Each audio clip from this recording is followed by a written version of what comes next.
Hello and welcome to another episode of the Veterans Corner. I'm Chuck Wooden. I'm joined by my co-host, Donna Dunyan. Donna? Hi, good evening, everyone. Welcome to the Veterans Corner. If you are unfamiliar with this program, we are by veterans, for veterans, and for those that support veterans. Our goal is to provide you with information and resources about services and events happening in our community. Thanks, Donna. We had another great show here today. We have a part two, actually. We had so much information when Justine and Lee were here the last time from Resilience Grows Here that we decided to make this a two-parter. Oh, it was too much fun. We wanted to come back. It's always a pleasure to have you back, always. You know, the topic itself, the topic of mental health is so important to the veteran community. It's important to actually everyone. Yes. And there's a lot of mental health issues now as we just turn the TV on, you know that. But we're going to touch base.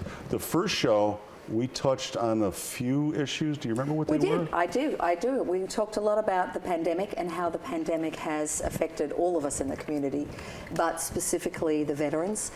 We know that veterans are often disproportionately affected by mental health challenges, and obviously the pandemic of the last 2 years, which seems like it's been going on for 10 years, really has disproportionately affected many of our vets. One of the things that we have seen is that for some of our veterans suffering from PTSD and who've been struggling for many years to slowly start emerging back out into the community and into workplaces, you know, it became like a perfect storm. Nothing's better for somebody who wants to be disconnected from the population than a pandemic and Zoom calls. You know, veterans that we were just starting to get back into the workplace, veterans that we were just starting to you know, instill confidence in being in, you know, in school or in workplaces. Suddenly we're able to retreat back into their homes and hide behind the Zoom calls like the rest of us were. But for many of us who aren't suffering from mental health challenges, that itself, being disconnected, was a challenge. For a lot of our vets who crave isolation, and in fact that becomes this awful negative feedback cycle, we've put ourselves back in terms of progress many years. So our vets have been very disproportionately affected. And of course, with the anxiety and the stress that all of us have felt through the pandemic, we have an increase in substance abuse. And we know that, you know, alcohol and, you know, the use of drugs to cope with stress, anxiety, PTSD, all of that goes up when we have, you know, lack of resources, and not to mention the fact that we weren't able to see our providers. There was so many factors that weighed in. I mean, issues were very important prior to this. As when I say important, it was epidemic. And once this hit, when I say this, the pandemic, it became a major issue. And we were off air for 2 years. At the time, we weren't going to be coming back, but we decided a couple months ago to bring the Veterans Corner back, and here we are, so we can get this very valuable information out to the public. And you know, I think one of the things that we talked about on the last show was about the huge delay between the beginning of, and this is with anybody, it's not just veterans, but from the beginning of somebody starting to suffer from a mental health challenge to when they actually access help. The average in the United States is actually 10 years. So if that was in normal times when we didn't have a pandemic, imagine what the pandemic has done to that.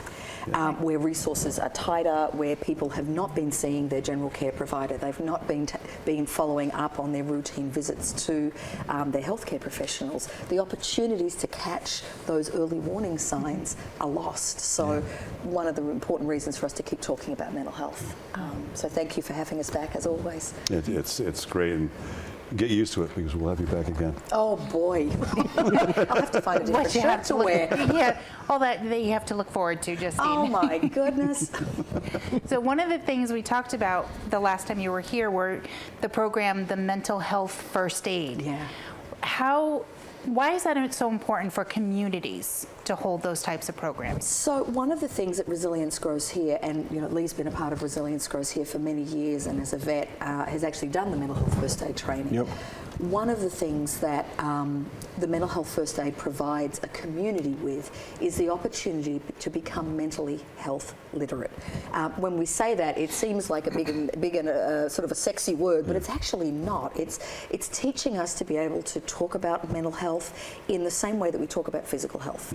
Yeah. We're very good in America at following through on our physical health requirements. We've become fantastic at getting our annual screenings, and in most workplaces people kind of badger one another. Have you had your mammogram this year? And have you had your annual physical? And when was your cholesterol checked last?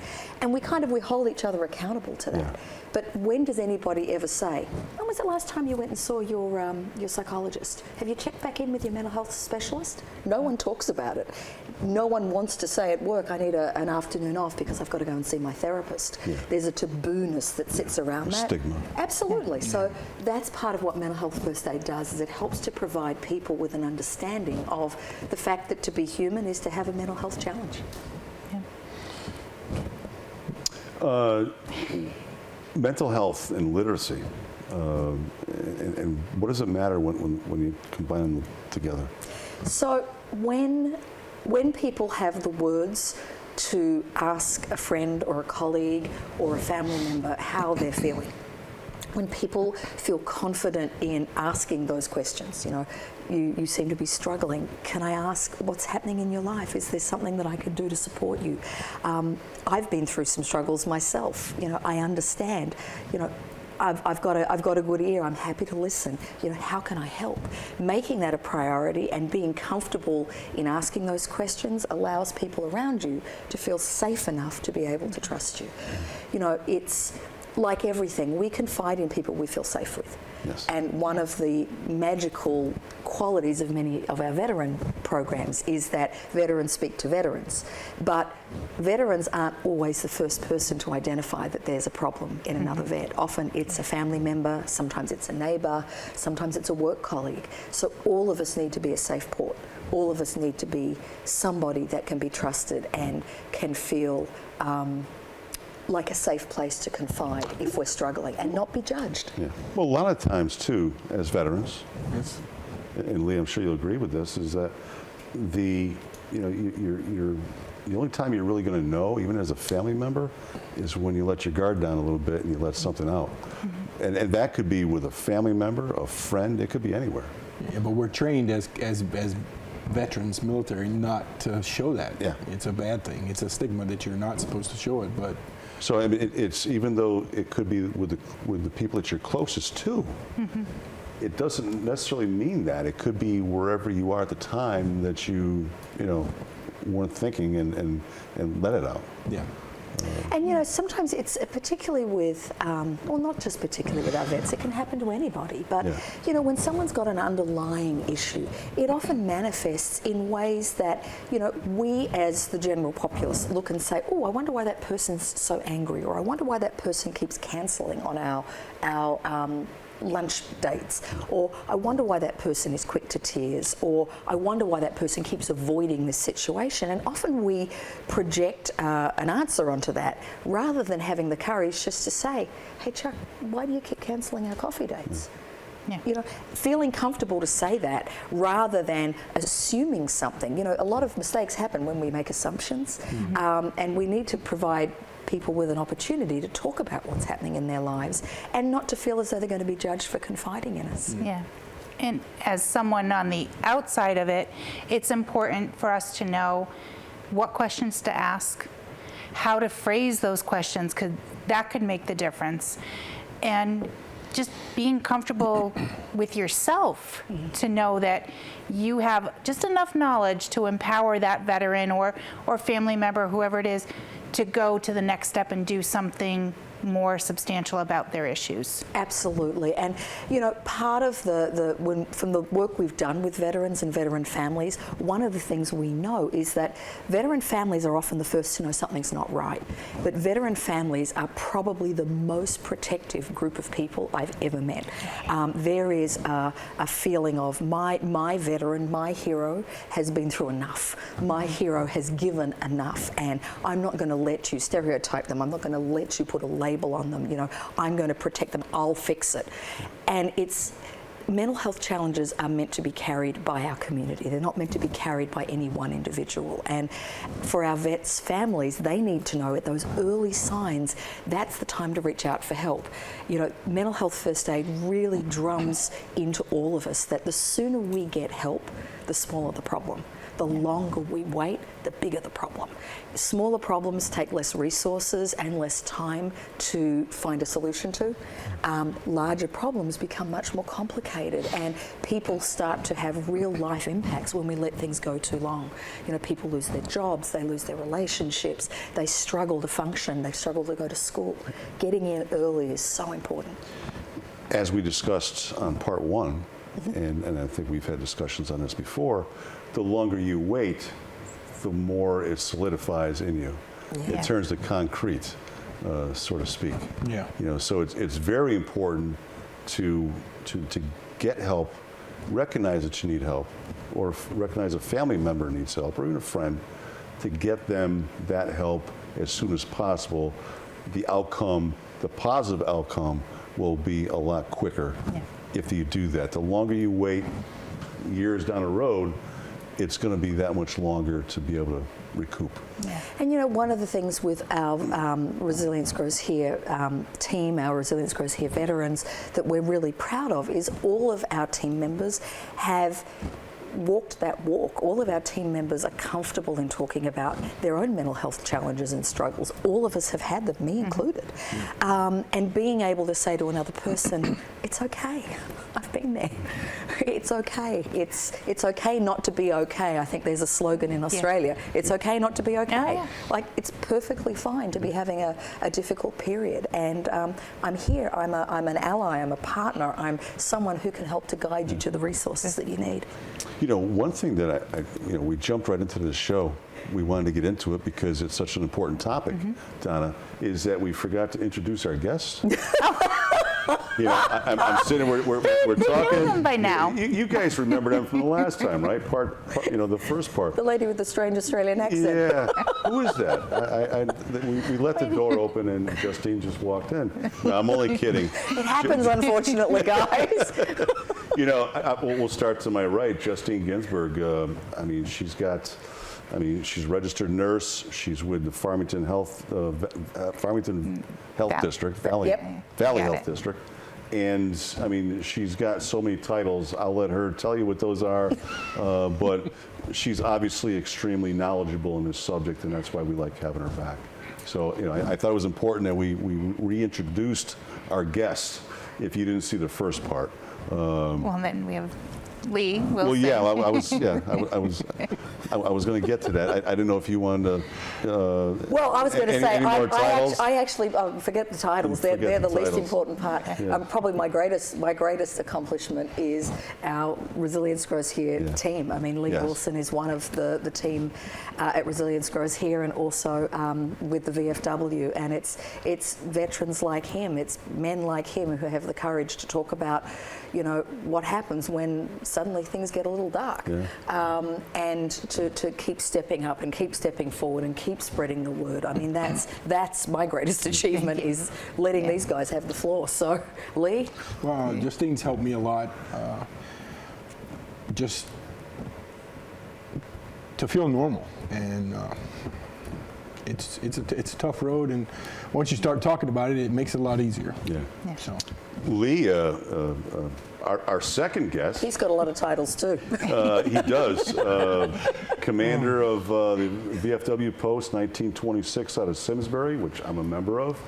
He's also district commander for the VFW, which encompasses a much larger area, Hartford County area. yeah, 20 posts in the Hartford County area. I mean, you know, it's And those that have been following the Veterans Corner the last month or so when we came back, you'll know and see that Lee is becoming a regular on the show. He was our very first guest when we came back.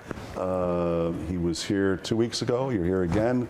We're just going to, I'm going to sit down from now on and just jump in. I'm happy to be here with you, Chuck. It's an honor to be. It's an honor to have Thank you here. you. We're making him feel comfortable so that in the off chance you're not around. What are you trying to say, Donna? Nothing. We have fun here. Yeah. We do. Part of it. That's part of mental health. Totally. Being able to laugh, hugely important. Yeah, it's an extremely important and serious topic, but we do try to have a little fun here. We just thought, everybody knows them already, so, we just jump right into it. But, back to the previous discussion, so many programs that are available for veterans, to me, seem like they are reactive rather than proactive. I deal with veterans who are having financial situations and housing issues, and it's always, wait till this happens or wait till it becomes a crisis. Mental health issues we can be proactive about and do things like the first aid, mental health first aid training, the QPR training. It's prevented, just like we talked about. It's preventative rather than putting a Band-Aid on it after the fact. One of the things I love about the mental health first aid course is they talk about all of us live with 4 L's.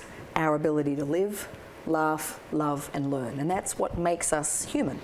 And mental health challenges begin to rear their heads and begin to have an impact when it affects our ability to live, love, laugh, and learn. And, if you think about that's what makes us who we are, that's what allows us to work and to have relationships, why would we want to sacrifice any of that? Why would we want to remove the enjoyment of our life? Why would we want to remove our ability to learn new skills or to be a productive worker or to be a compassionate partner?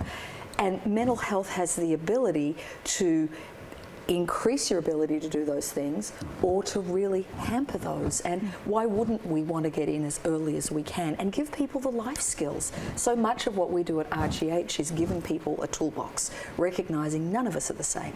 None of our coping mechanisms are the same. No two people have the same magic cure. What works for me isn't necessarily going to work for you. But we've got to embolden our veterans and embolden our population that supports our veterans to have lots of tools in that toolbox, or things in your rucksack. Really important that you don't just have one option for dealing with the challenges in life. Right. Yeah. Well, you always got to be ready.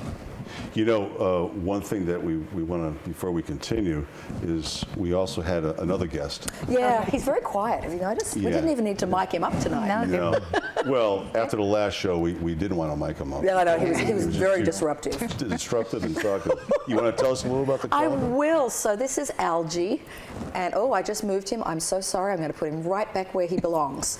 Algie is actually the symbol of the mental health first aid, which I'm very proud to say was actually developed in Australia. So hence the koala bear.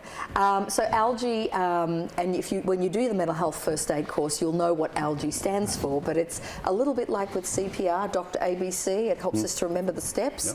Algie, which will be revealed in your mental health first aid training, is actually the algorithm that helps us remember the steps for how to help somebody when they're experiencing a mental health challenge. Okay. Donna, did we already cover the number? Yeah. Okay. Lee, finally going to ask you a question.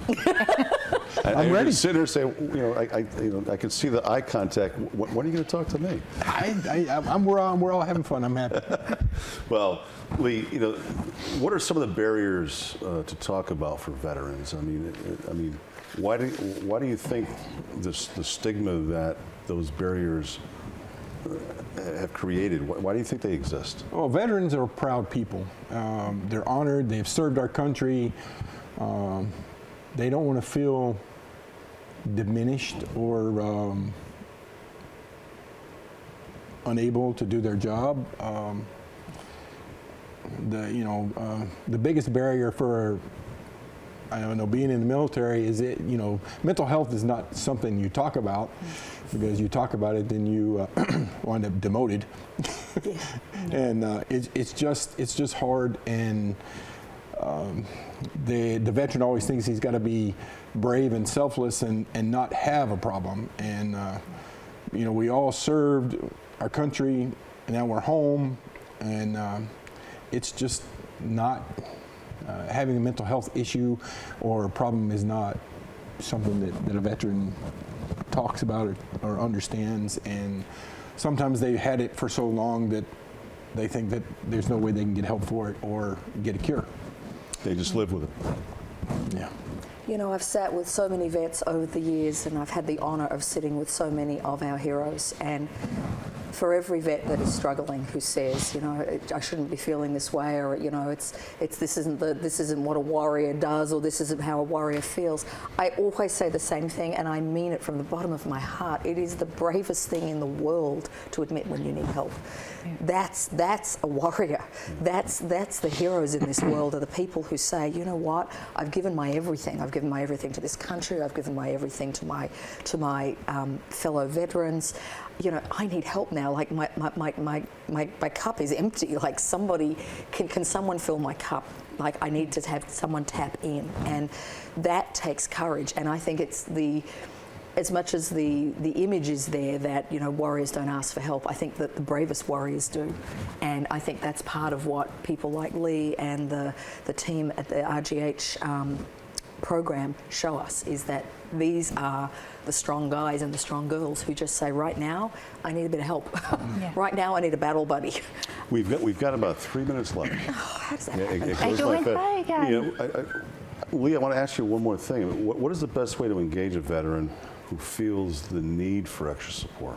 I think the best way is to be there for him or her and be able to ask the questions and be there for the answer. Yeah. Because if you're not there to hear the answer, then you're not there to help them. And I think most, and I should say most, but a lot of veterans won't ask the question because they're afraid that it's like, I'm not gonna get the help I need, or I'm not, they're not gonna care enough to stay and help me get what I need done. The first time they've asked, they didn't get the help, so they're not going to ask again. Right. Yeah. That's that's an answer. That's a question we could go on and on. Yeah, there's another whole show in that one. Yeah. Yeah, at least one. Yes. So, Yeah. Justine, how can individuals, besides the programs, can they just volunteer Absolutely. at RGH? Absolutely. Okay. People can find us at our website, www.resiliencegrowshere.org, or they can find us through the Farmington Valley Health Department. They can find us on Facebook, Resilience Grows Here. We are always looking for volunteers. We're always looking for peers. We're always looking for community partners who are prepared to host mental health first aids. It becomes an opportunity to put a safety net around our heroes. They've done their part. It's our job as the community to do our part. It's our job to step up. And Chuck and I decided right before we went on that we are going to co-host between the Veterans Corner and Veterans Strong Community Center a mental health first aid class. Fantastic. So we will get together with Justine and put all the information out on the Facebook page for when that class will be held. It'll be great. It'll be great to work with you guys. Yeah. Thank you for doing that. That's what makes change. Okay, that's once again. That's it. all the time we have. Once again, I'll use that phrase again. This show can be watched as you're watching it on Nutmeg TV. It could also be viewed on YouTube. It could be viewed on Facebook at the Veterans Corner CT. We would like it if those went to the. You can go there and like it if you care to do so. It's podcast. We got the podcast. That's brand new. So with that being said, I want to thank you very much for being here again. It's great to have you, and get used to it because you'll be back. It's a very, very important topic, and we're definitely going to stay on top of it. So with that being said, thanks again. Thanks to the viewers for watching. Till the next time on the Veterans Corner. Good night. Good night.